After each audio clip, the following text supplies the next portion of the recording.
marka hore Ilaahay baa mahad leh saaka markay saacadu ahayd 11 barkii qiyaastii wada laami oo cusub oo halka jeelka agtiisa ayaa waxa gaari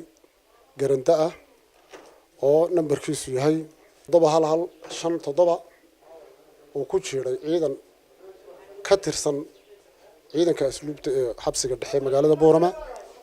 ciidankaas oo fadhiyay sandaqad laamiga agtiisa ah iyo gaari ku leexday dabadeed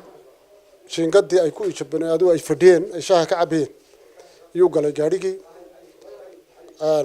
halka waxa ku geeriyooday Allaha naxariistee Labo Askari nin saddex alifla iyo nin dabla Allaha naxariisto eheladoodii